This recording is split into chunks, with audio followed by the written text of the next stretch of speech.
Ya, baik. Selamat datang kembali di channel Tanya Soal. Di video kali ini, kita akan lanjutkan kembali pembahasan soal TKA Matematika Wajib, yang soalnya kita ambil dari buku Ekspres TKA penerbit Erlangga, salah satu buku yang kita approve sebagai buku latihan persiapan menghadapi TKA. Dan apabila kamu berminat memiliki buku ini, kamu bisa klik link pembelian yang sudah kita sematkan di video kali ini. Terima kasih juga buat kamu yang sudah mensupport channel ini dengan cara like, subscribe, dan juga men-share informasi channel ini kepada teman-teman yang lain. Dan khususnya buat kamu yang sudah join dan bergabung di membership channel kita. Dengan bergabung di membership, kamu bisa mengakses ke video-video yang kita buat, khusus untuk para member yang sudah bergabung di channel ini. Baik, kita bahas soal di video kali ini. Perhatikan teks berikut. Pedagang daging menjual dua jenis daging, yaitu ayam dan sapi. Harga beli per kilogramnya adalah 36.000 untuk daging ayam dan 120.000 untuk daging sapi. Pedagang tersebut hanya mampu membawa 15 kg daging dan modal yang dimiliki sebesar Rp1.200.000. Ia ingin mendapatkan keuntungan 2.000 kg untuk daging ayam dan 5.000 kg per kilogram untuk daging sapi. Catatan, semua daging habis terjual. Berdasarkan teks, beri tanda centang pada kotak untuk setiap pernyataan berikut yang benar. Jadi untuk keuntungannya sendiri, kalau kita misalkan daging ayam ini sebagai X dan daging sapi sebagai Y, maka fungsi sasarannya atau fungsi tujuannya adalah keuntungan dari daging ayam yaitu 2000 X ditambahkan dengan keuntungan dari daging sapi yaitu 5000 Y. Artinya yang di pernyataan satu benar. Untuk yang pernyataan kedua, fungsi tujuan dari permasalahan adalah Z sama dengan 2X tambah 5Y. Kita tidak bisa sederhanakan ya, karena kalau fungsi sasarannya, misalkan dari 15 kg tadi, kita peroleh misalnya 10 ayam, 5 sapi misalnya. Maka keuntungannya menjadi 2000 kali 10 dan 5000 kali 5. Berbeda nilainya nanti dengan 2 kali 10 ditambah 5 kali 5. Jadi yang ini tidak tepat. Kemudian salah satu fungsi kendala dari permasalahan tersebut. Jadi untuk melengkapkan seluruh fungsi kendalanya, kita mulai dari bobot daging yang bisa dibawa, yaitu hanya mampu membawa 15 kg. Ini artinya dia bisa membawa 15 paling besar. Di bawah itu masih oke. Berarti jumlah daging ayam dan daging sapi yang dibawa lebih kecil sama dengan 15. Dan poin yang kedua adalah bahwa kalau harga daging ayam 36.000 ditambah dengan 120.000 untuk daging sapi harus lebih kecil daripada Rp1.200.000. Di sini kita coret 3 nolnya, 3 nol, 3 nol. Kemudian kita bagikan dengan 12, jadinya 3X, bagi 12 jadinya 10, bagi 12 jadinya 100. Dan kalau kita lanjutkan lagi bahwa berat daging yang dia bawa tidak mungkin negatif, maka kita tambahkan dengan X-nya lebih besar daripada 0 dan Y-nya lebih besar dari 0. Salah satu fungsi kendala adalah X tambah Y kecil 15 sesuai dengan poin 1 yang kita peroleh tadi. Salah satu fungsi kendala adalah X kecil 0 dan Y kecil 0. Ini tidak sesuai. Kemudian satu lagi pernyataannya adalah salah satu fungsi kendalanya adalah 3X tambah 12Y kecil 100. Jadi yang benar adalah 3X tambah 10Y. Jadi ini juga tidak tepat. Baik, kita lanjut ke soal berikut. Diketahui persamaan kuadrat 3X pangkat 2 dikurang 9X tambah 6 sama dengan 0 memiliki akar-akar X1 dan X2. Berdasarkan pernyataan tersebut, beri tanda centang pada kolom benar atau salah untuk setiap pernyataan berikut. Apabila suatu persamaan kuadrat dengan bentuk AX kuadrat ditambah BX ditambah C sama dengan 0, di mana di soal ini diberikan 3X kuadrat dikurang 9X ditambah 6 sama dengan 0, maka nilai A-nya adalah koefisien dari X pangkat 2 yaitu 3, nilai B-nya negatif 9, dan nilai C-nya sama dengan 6. Untuk poin pertama, yang ditanyakan adalah nilai X1 dikali X2. Itu kita gunakan rumusnya adalah C per A. Maka untuk soal ini nilai dari C per A-nya menjadi 6/3, hasilnya sama dengan 2. Di soal diberikan nilainya sama dengan negatif 2, berarti salah. Poin kedua, X1 per X2 ditambah X2 per X1. Ini bisa kita tuliskan menjadi X1 kuadrat ditambah X2 kuadrat per X1 X2. X1 kuadrat tambah X2 kuadrat adalah X1 tambah X2 kuadrat dikurang 2X1 X2 per X1 X2. Jadi rumusnya adalah min B per A kuadrat kurang 2C per A per C per A. Jadi kita substitusikan menjadi min dari min B yaitu 9 per 3 kuadrat kurang 2 kali C per A per C per A. 9 bagi 3 adalah 3, pangkat 2 menjadi 9, dikurang 6 bagi 3 adalah 2, 2 kali 2 menjadi 4, kemudian dibagi 2, hasilnya adalah 5 per 2, berarti benar. Kemudian disebutkan bahwa persamaan kuadrat baru yang akar-akarnya X1 per X2 dan X2 per X1 adalah titik-titik. Jadi untuk poin yang ketiga, kita jumlahkan X1 per X2 ditambah X2 per X1, kebetulan itu sama saja dengan yang di poin kedua tadi, hasilnya sama dengan 5 per 2, dan kemudian X1 per X2, kalau kita kalikan dengan X2 per X1, kedua akar yang barunya kita kalikan, X1 dibagi X1 habis, X2 dibagi X2 juga habis, kita peroleh sama dengan 1, maka persamaan kuadratnya menjadi X kuadrat dikurang hasil penjumlahannya, diberikan X, ditambahkan dengan hasil perkaliannya, sama dengan 0. Untuk menyederhanakan ya, bentuk dari persamaan kuadratnya kita kali 2, menjadi 2X kuadrat dikurang 5X ditambah 2 sama dengan 0. Jadi pernyataan yang ketiga benar. Baik, kita lanjut ke soal nomor 11. Perhatikan gambar berikut. Persamaan kuadrat pada gambar tersebut adalah titik-titik. Jadi pada persamaan kuadrat tersebut kita perhatikan melewati titik yang terbaca adalah di 0,3 dan memiliki titik puncak di X-nya 2 dan Y-nya negatif 2. Kita gunakan rumus Y dikurang Y puncak sama dengan A dikali X dikurang X puncak kuadrat. Jadinya Y kita gunakan angka 3. 3 dikurang negatif 2 sama dengan A dikali X-nya adalah 0. Dikurang X puncaknya adalah 2 pangkat 2. 5 sama dengan A dikali min 2 pangkat 2 adalah 4. Maka A-nya adalah 5 per 4. Sehingga kita tuliskan menjadi Y dikurang negatif 2 sama dengan 5 per 4 dikali X kurang 2 kuadrat. Y tambah 2 sama dengan 5 per 4 dikali, kita jabarkan menjadi X kuadrat kurang 4X ditambah 4. Maka Y tambah 2 sama dengan kita kalikan menjadi 5 per 4X kuadrat kurang 5X tambah 5. Dan 2-nya kita pindahkan menjadi Y sama dengan 5 per 4 X kuadrat kurang 5X tambah 3. Dan kalau kita perhatikan jawaban yang sesuai, kita temukan di option B. Baik, kita lanjut ke soal berikut. Diketahui dua fungsi yaitu fx sama dengan x kuadrat tambah 5x kurang 15 dan gx sama dengan x tambah 2. Beri tanda centang pada kolom benar atau salah untuk setiap pernyataan berikut. Yang pertama, nilai dari f dot g0 sama dengan min 1.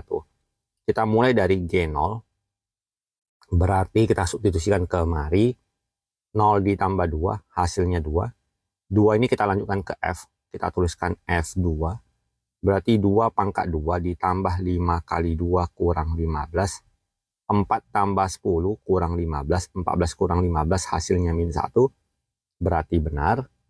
Kemudian untuk poin yang kedua, f.gx berarti kita substitusikan gx ini ke x yang ada di f. Berarti menjadi x tambah 2 kuadrat tambah 5 kali x tambah 2 kurang 15. Kita jabarkan menjadi x kuadrat tambah 4x tambah 4. Ditambah 5x tambah 10 dikurang 15, hasilnya menjadi x kuadrat. 4x tambah 5x menjadi 9x, 4 tambah 10, 14 kurang 15 menjadi min 1.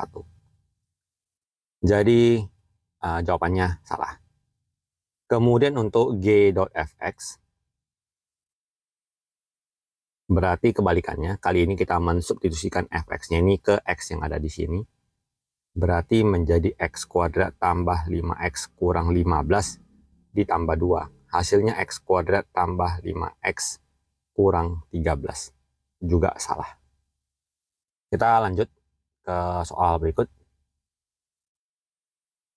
Diketahui fungsi fx sama dengan 4x kurang 7 per 3 kurang x, di mana x tidak sama dengan 3.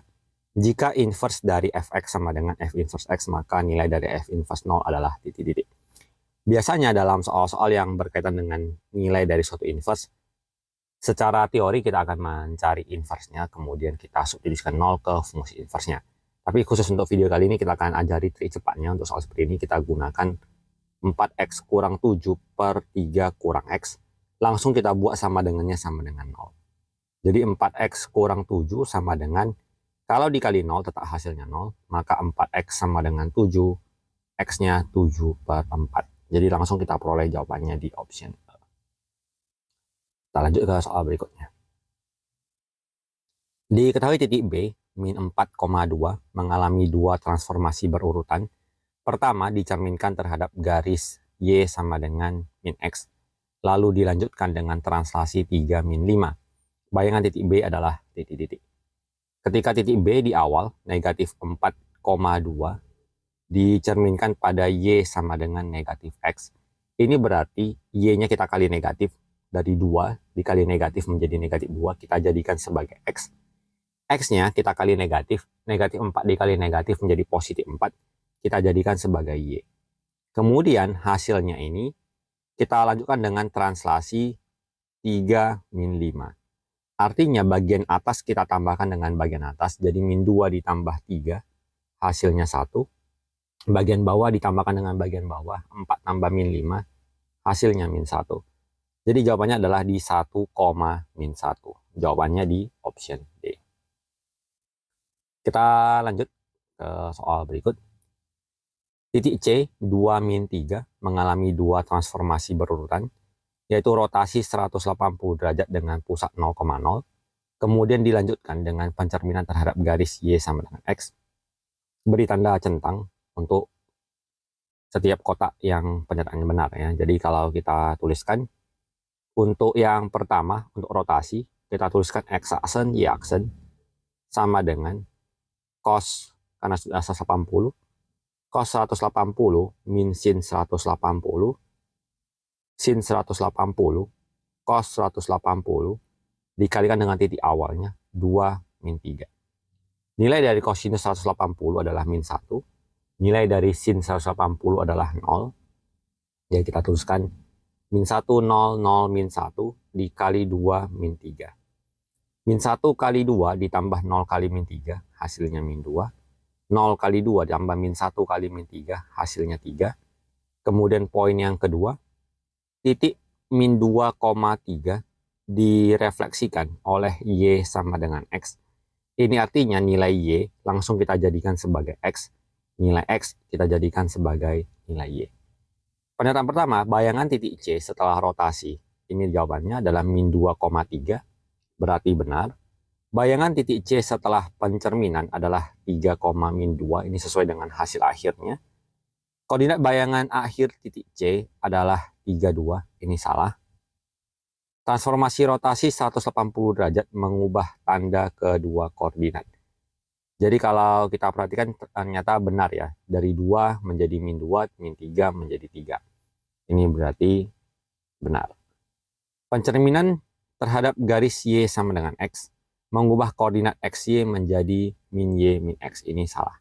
Seharusnya pencerminan Y sama X mengubah XY menjadi Y, X. Seharusnya ini positif. Kita lanjut ke soal ke-16.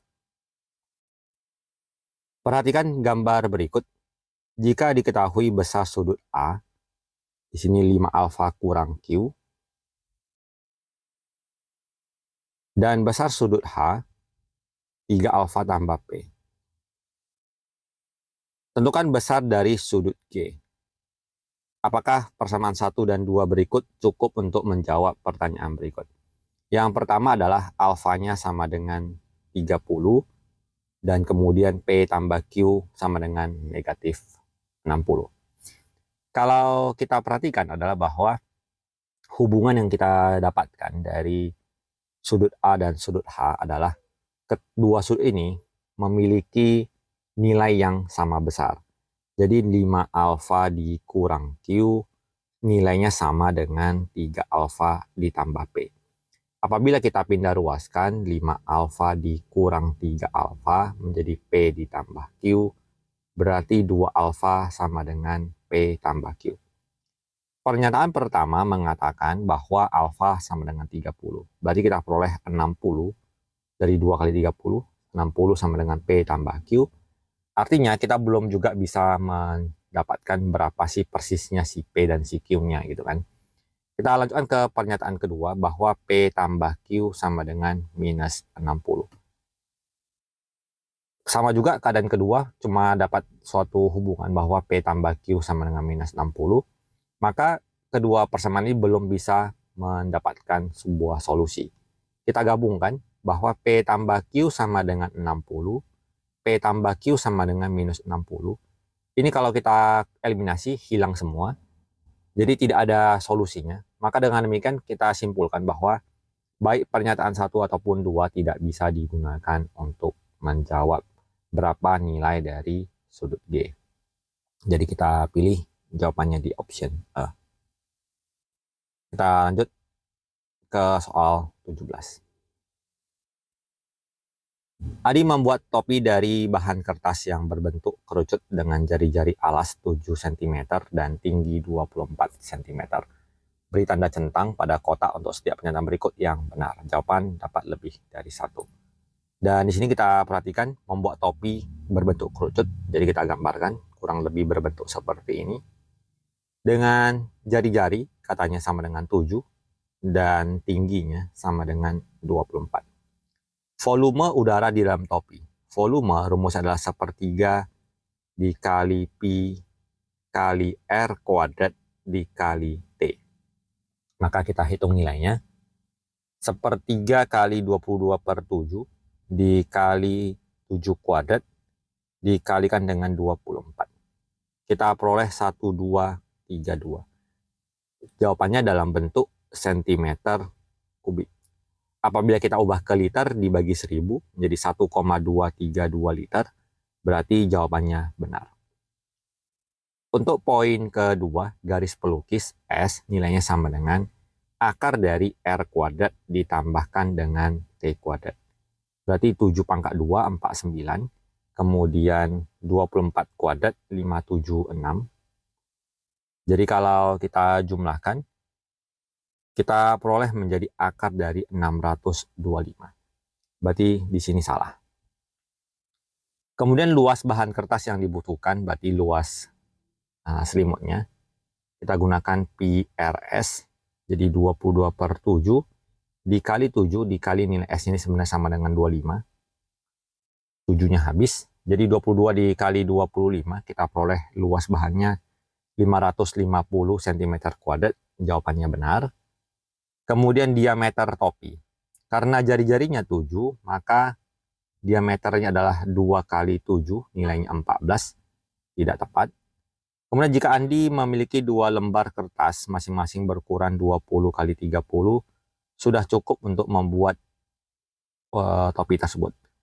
Jadi kalau ukuran kertasnya berukuran 20 kali 30, berarti ukurannya 600. Sementara untuk membuat topi hanya diperlukan 550, maka luas kertasnya cukup untuk membuat topi tersebut. Jadi demikian pembahasan soal yang dapat kita tampilkan di kesempatan kali ini. Semoga bisa diikuti dan dipahami. Semoga bermanfaat. Sampai jumpa di video berikutnya.